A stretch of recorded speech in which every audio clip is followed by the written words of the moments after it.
Nesta aula de termodinâmica, nós vamos falar sobre máquinas térmicas, refrigeradores e bombas de calor. Uma máquina térmica consiste de qualquer substância que realiza um processo termodinâmico cíclico, de tal forma que ele vai mudar seu estado termodinâmico, pode mudar sua temperatura, sua pressão, né? Mas a mudança vai ser de tal maneira que o sistema parte de um estado e após certo tempo ele volta ao mesmo estado termodinâmico. Então, uma máquina térmica é basicamente um ciclo termodinâmico fechado. Ao longo deste ciclo, a substância vai experimentar vários processos e ela pode absorver calor de um reservatório quente, por exemplo. E parte deste calor absorvido, a máquina térmica vai utilizar e transformar ele em trabalho, certo? O restante do calor absorvido vai ser liberado para um reservatório frio. Então, essa aqui é a ideia central de uma máquina térmica. É uma máquina que aproveita o calor para realizar trabalho útil, trabalho mecânico. Antes de definir melhor o que é uma máquina térmica, eu quero lembrar com vocês aqui como que a gente define o trabalho gerado por um gás ideal, por exemplo, né? Que é nosso exemplo clássico de um sistema termodinâmico. Bem, um gás ideal, a gente pode representar o estado dele em um diagrama pressão versus volume. Este aqui seria o estado inicial do gás, este ponto aí. O gás então começa com certo volume e certa pressão inicial. Após certa transformação, o gás ideal vai mudar de estado para um estado final F, com outra pressão, outro volume e outra temperatura também. Neste processo, o gás vai realizar um trabalho sobre o ambiente. A gente viu que o trabalho do gás vai ser a integral da pressão com o volume, desde o volume inicial até o volume final, certo? Essa aqui é a definição do trabalho do gás sobre o ambiente exterior.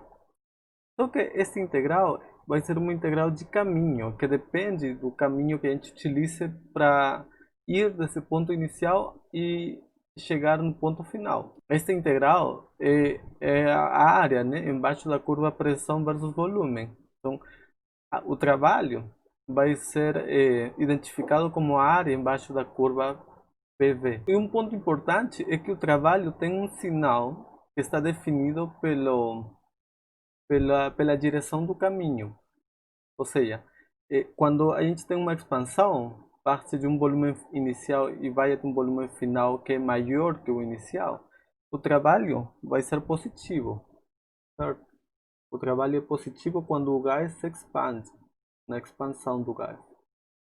Isso por quê? Porque na expansão o gás aumenta de volume, então empurra a parede, né, o êmbolo, digamos, empurra e realiza um trabalho positivo sobre o ambiente, certo? O contrário acontece na compressão. Quando o gás é comprimido, ele realiza, quando o gás é comprimido, ele realiza um trabalho negativo, né? Quando ele é comprimido, ele diminui o volume e, na verdade, quem faz trabalho positivo seria o ambiente sobre o gás para diminuir o volume dele, certo? Mas o trabalho do gás na compressão vai ser negativo, ok? É positivo na expansão, então quando o caminho vai de esquerda para a direita, aumentando o volume, o trabalho é positivo, como neste caso, né? Está aumentando o volume. E se a gente vai da direita para a esquerda, diminuindo o volume na compressão, o trabalho vai ser igual à área, mas tem sinal negativo. Aqui o que eu quero ressaltar é que este trabalho vai depender do caminho que a gente utilize, este caminho C. Aqui, por exemplo, a gente tem um caminho C1 e associado a este caminho vermelho, né? A gente vai ter um trabalho 1, que vai ser integral da pressão com o volume ao longo desse caminho 1. Então vai ser a área embaixo deste caminho, da linha vermelha, né? E vai ser positivo porque é uma expansão, certo? Mas a gente poderia ter outro caminho para ir desde o ponto inicial até o ponto final. A gente poderia utilizar este caminho aqui, um caminho C2. E ao longo deste outro caminho, C2, a gente vai ter outro trabalho 2, que vai ser a integral da pressão com o volume, mas seguindo o caminho C2 também vai ser positivo, né? E o trabalho 2 vai ser então a área embaixo da curva azul, certo? A trabalho 1 vai ser a área embaixo da curva vermelha. E a gente vê que essas áreas não são iguais. A área embaixo da curva azul é menor do que a área embaixo da curva vermelha. Então a gente tem que o trabalho 2 vai ser menor que o trabalho 1. Porque embaixo da curva 2 a gente tem uma área menor, certo? A gente poderia ver então que a diferença entre os trabalhos, né? Entre o trabalho 1 e o trabalho 2 vai ser uma área que vai ser a diferença entre as áreas, então vai ser esta porção aqui. Então a gente tem que o trabalho para ir desde o ponto inicial até o ponto final depende do ponto inicial e do ponto final, mas também depende do caminho, da forma da transformação termodinâmica que a gente utiliza. Bem, com isto, então agora a gente vai ver um processo cíclico aqui. Esse aqui era um processo no qual a gente começava em um ponto inicial e ia até um ponto final distinto. Agora, em um processo cíclico, a gente vai ter uma trajetória fechada e nós partimos aqui de um ponto inicial e realizamos uma trajetória fechada e voltamos então ao mesmo ponto após certo tempo. Nesta trajetória fechada, a gente vai ter um trabalho do ciclo que vai ser a integral da pressão com volume, mas ao longo de um caminho fechado. Por isso que a gente denota coloca esta bolinha aqui dentro da integral. É uma integral de linha fechada. E a gente vai ver que o trabalho no ciclo vai ser igual à área dentro da curva. Esta área sombreada dentro da curva vai ser igual ao trabalho do ciclo termodinâmico. Okay? E a gente pode ver isso da seguinte maneira. A gente pode começar no ponto inicial, ir se expandir, né? Está aumentando o volume, o gás, até este ponto P aqui. Então a gente tem uma expansão quando a gente vai desde I até P. E quando a gente volta desde P até I, a gente tem uma compressão. Ponto importante é que a gente está utilizando um caminho de ida que vai ser diferente do caminho de volta, certo? A gente vai por cima e volta por baixo. Isso vai fazer que o trabalho não se anule e a gente tenha uma diferença de trabalho. A expansão, a gente tem um trabalho maior, que é a área embaixo de toda a curva. E na compressão de P para I, a gente tem um trabalho que vai ser a área embaixo desta curva aqui, desta curva que está por baixo, certo? Então a gente pode escrever que o trabalho do ciclo é o trabalho da expansão desde I até P, mais o trabalho da compressão quando a gente volta de P para I. Só que estes trabalhos não se cancelam, né, de I para P com P para I, porque a gente utiliza um caminho C1 na expansão e a gente utiliza um caminho C2 na compressão, que são distintos. Então, como não são iguais, esses trabalhos não se cancelam.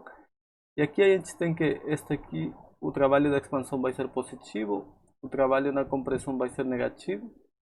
Então, quando a gente soma esses trabalhos com o sinal, a gente vai ter que o trabalho do ciclo, que a soma desses trabalhos vai ficar simplesmente a área embaixo, dentro da curva fechada aqui. E a gente vai ter aqui que este trabalho vai ser positivo, porque a gente tem que a expansão é por cima e a compressão é por baixo, certo? A expansão tem uma área maior e é positiva, então ela vai superar o trabalho negativo da compressão. Bem, então o ciclo, neste caso, temos um ciclo no sentido horário, né? E o trabalho deste ciclo vai ser positivo porque a expansão é maior que a compressão, que é negativa, certo? Então a expansão supera a compressão e temos um trabalho do ciclo positivo. E nós vamos ver que esta aqui já vai definir uma máquina térmica. O ciclo no sentido horário, ela vai produzir um trabalho positivo e esse trabalho positivo vai ser consequência dos calores absorvidos e liberados ao longo do ciclo, certo? Isso que a gente vai ver analisando a primeira lei da termodinâmica em um ciclo. Pela primeira lei da termodinâmica, a gente sabe que o calor absorvido pela substância no ciclo vai ser utilizado em realizar trabalho e em aumentar sua energia interna, uma mudança de energia. Só que a mudança de energia, certo? A gente estaria vendo aqui um gás ideal, digamos. A mudança de energia vai ser a energia final menos a energia inicial. E a gente viu que a energia de um gás ideal depende do número de mols dentro do gás, mas depende também da temperatura. A temperatura é a medida da energia interna do gás.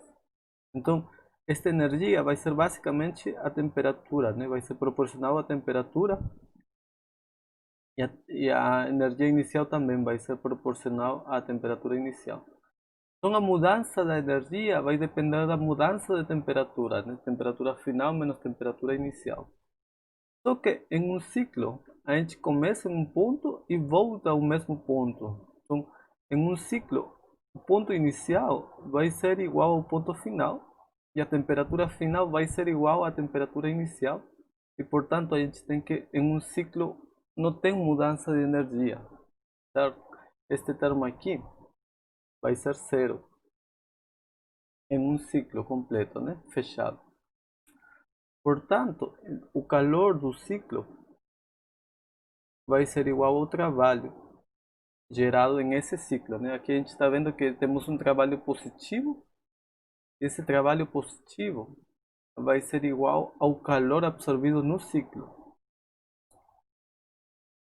Então, essa aqui é a ideia da máquina térmica: pegar uma certa quantidade de calor e transformar esse calor absorvido no ciclo em trabalho, certo?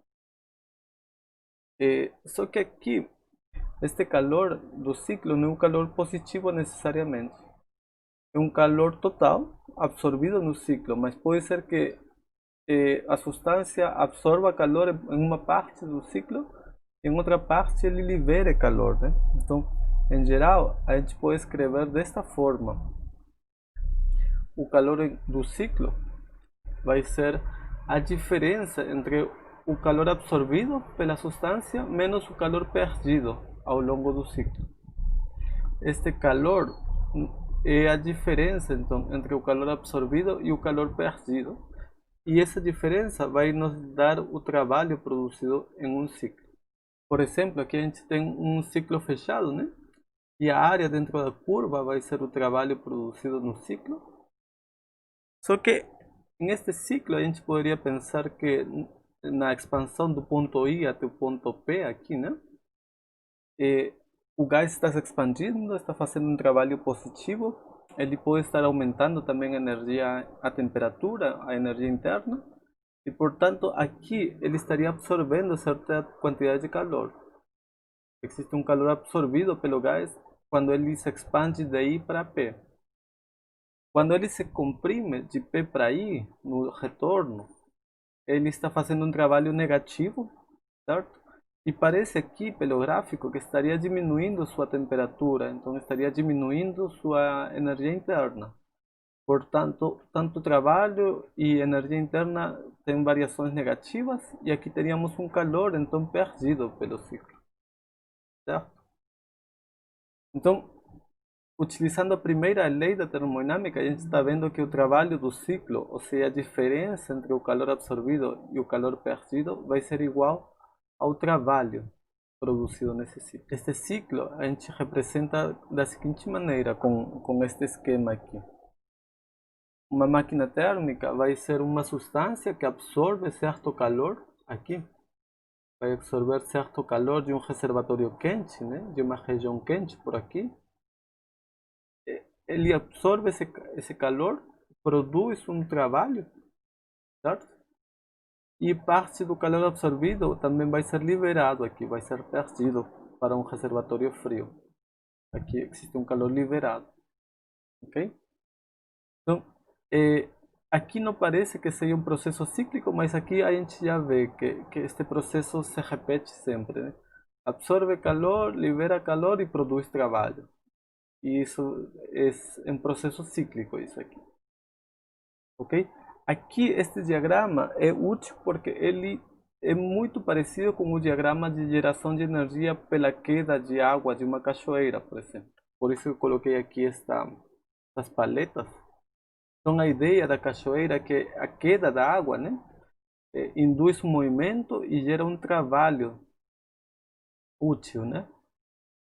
Certo? Aqui a gente tem uma queda de calor, digamos, um calor que vai ser emitido do reservatório quente para o reservatório frio. Essa queda, devido à diferença de temperaturas, vai provocar que a gente consiga aproveitar uma parte do calor absorvido aqui, certo? O trabalho produzido vai ser o calor absorvido, né? Menos o calor liberado ou calor perdido, ok? Bem, então essa aqui é a ideia básica de uma máquina térmica. É um ciclo termodinâmico fechado no qual o sistema absorve calor, libera calor e realiza trabalho. E como é um ciclo fechado, ele não tem mudança de energia interna, certo? E o trabalho vai ser o calor total, ou seja, o calor absorvido menos o calor liberado. E a gente define então a eficiência da máquina térmica com esta letra eta como a razão entre o trabalho e o calor absorvido, vezes 100%. Para que a máquina térmica seja 100% eficiente, a gente teria que o trabalho tem que ser igual ao calor absorvido, certo? Para que tudo isso fique 100%. Então, nesse caso, todo o calor absorvido viraria trabalho e não se teria nenhum calor perdido ou liberado aqui para o reservatório frio. Esse seria o caso ideal de uma máquina térmica perfeita, certo? Em que todo o calor absorvido é transformado em trabalho, certo? Bem, o trabalho é a diferença entre calor absorvido e calor liberado. E isso é dividido pelo calor absorvido e multiplicado por 100% é a eficiência. Só que este termo aqui a gente pode escrever como 1 menos calor liberado sobre o calor absorvido, vezes 100%. E a gente está vendo de novo aqui que se este calor liberado fosse zero, todo este aqui ficaria 1, né? E a eficiência seria 100%. Então, para que tenhamos 100% de eficiência, a gente não tem que ter nenhum calor liberado para o reservatório frio.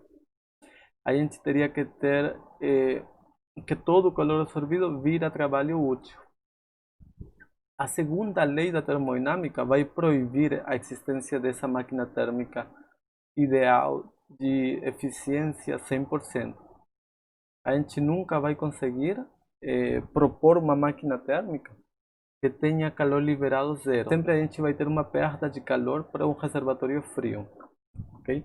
A melhor máquina possível, na verdade, não tem eficiência 100%. A gente vai ver daqui a pouco que a eficiência máxima de uma máquina térmica é a eficiência obtida pela máquina de Carnot. É o melhor que a gente pode fazer com máquinas térmicas. Um exemplo clássico que a gente tem de uma máquina térmica é um motor de combustão interna. Por exemplo, os que a gente tem num carro, né? Esse motor funciona por processos térmicos. Ele absorve calor, libera calor e no processo realiza trabalho para induzir movimento nas rodas do carro, por exemplo, né?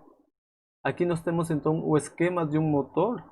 Tem 6 etapas de funcionamento: a admissão, compressão, explosão, energia, escape e exaustão.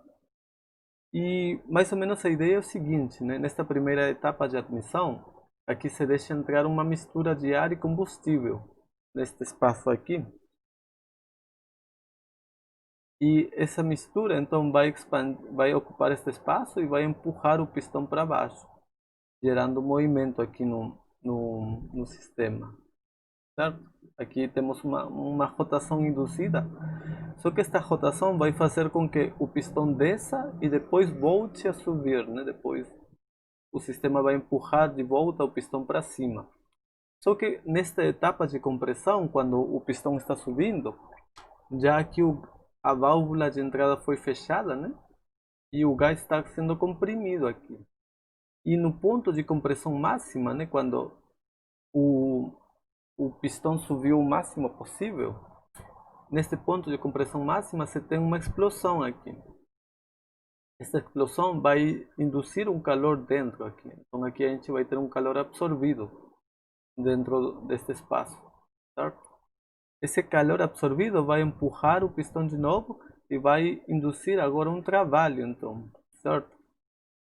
Aqui a gente vai ter um trabalho gerado pela explosão, né? E que vai ser transmitido para o movimento das rodas, né? Certo? Então, este giro vai continuar, né? E nesta etapa em que o pistão está no seu ponto mais baixo aqui, se abre a válvula de escape aqui. E a rotação continua, o pistão começa a subir de novo e começa a empurrar o gás que estava aqui dentro, levando ele para fora na exaustão. Então aqui a gente tem um certo calor perdido, um calor liberado. Certo? E depois o ciclo recomeça de novo. Entra a mistura de gás, se gera a explosão e depois se expele para fora os gases residuais. Então, essa aqui é a ideia de uma máquina térmica. Via o calor liberado pela explosão, a gente induz movimento, mas também a gente tem que liberar certo calor para o ambiente no processo. Agora nós então vamos fazer um exercício relacionado a máquinas térmicas. E aqui a gente tem uma máquina térmica que é um motor a gasolina. E este motor a gente vai simplificar o esquema, né, dizendo que ele vai absorver certo calor aqui. Bem, na verdade ele absorve o calor da explosão, mas digamos que ele absorve o calor por aqui. Ele no funcionamento ele vai liberar também calor, certo? E no ciclo ele vai realizar certo trabalho aqui. Este trabalho vai estar relacionado com a rotação aqui do virabrequinho.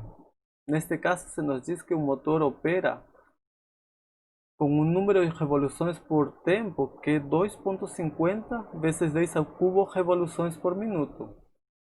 É o número de voltas que dá este sistema em cada minuto, né?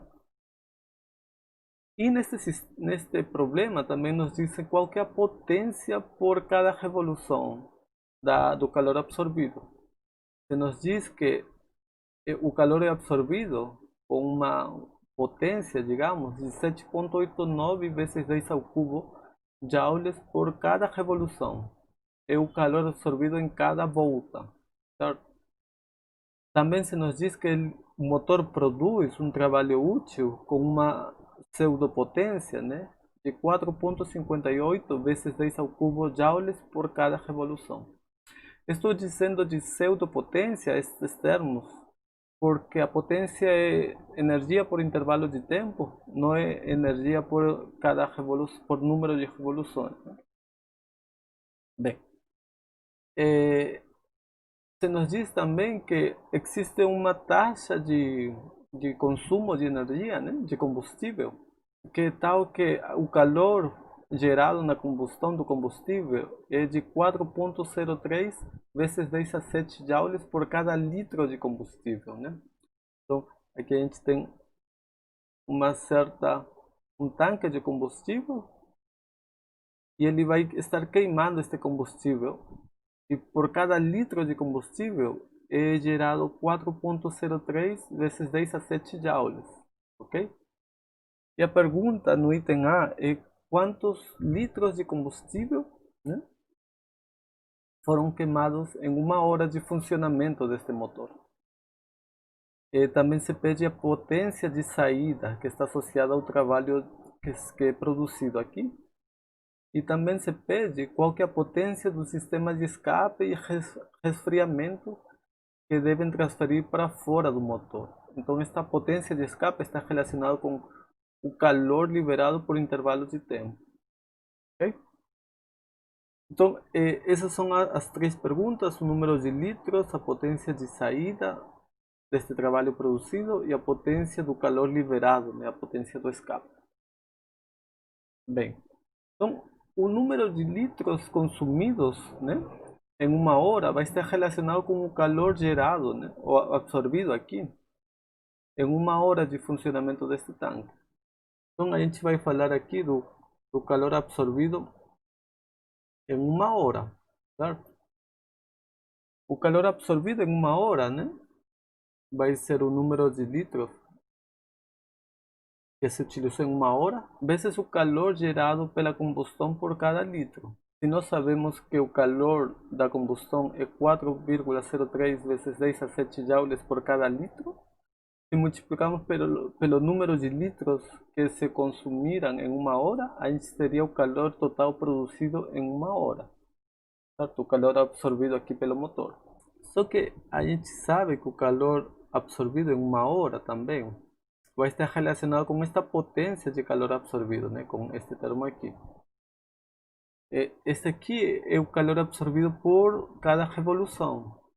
Então, se a gente multiplica pelo número de revoluções em uma hora a esta potência, a gente teria o calor absorvido em uma hora.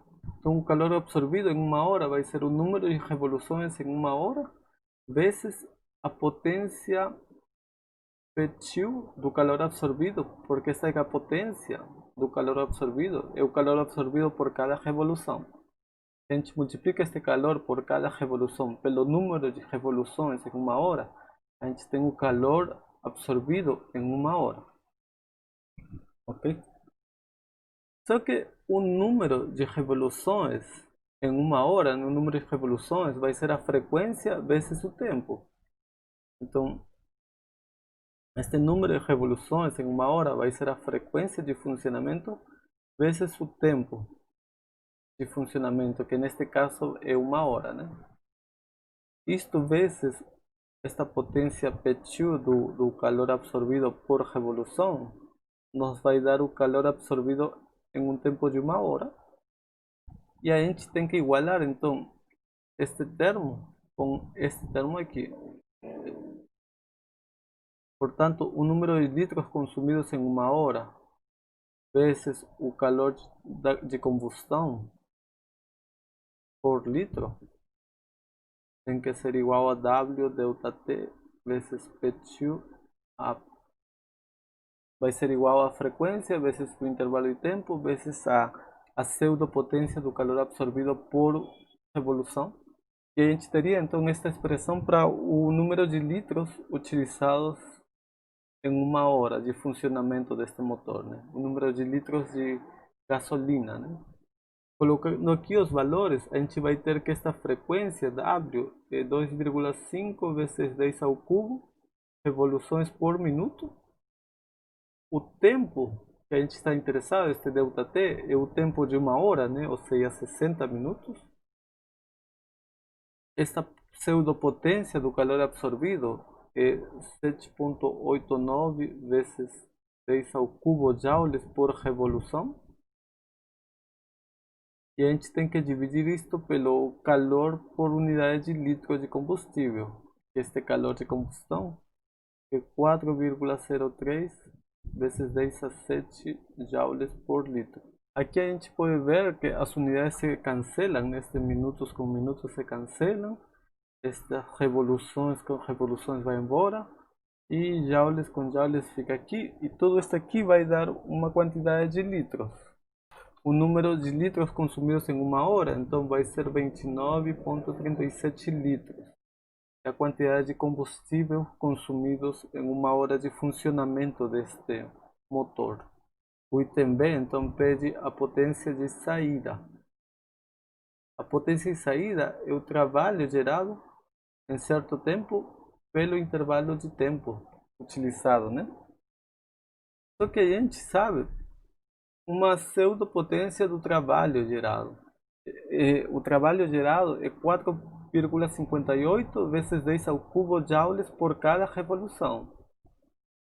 Então, se a gente multiplica pelo número de revoluções, a gente tem o trabalho total gerado. Este aqui é o trabalho gerado por cada revolução, em uma revolução.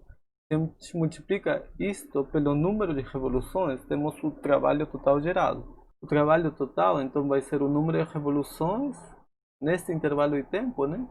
Vezes esta pseudopotência do trabalho produzido, tudo dividido pelo intervalo de tempo. A gente sabe que o número de revoluções pelo intervalo de tempo é a frequência W. E, portanto, isto aqui vai ficar W vezes a pseudopotência do trabalho. Colocando aqui os valores, então a gente vai ter que a potência de saída, né? O trabalho útil vai ser 2,50 vezes 10 ao cubo revoluções por minuto, vezes esta pseudopotência do trabalho, que é 4,58 vezes 10 ao cubo joules por revolução.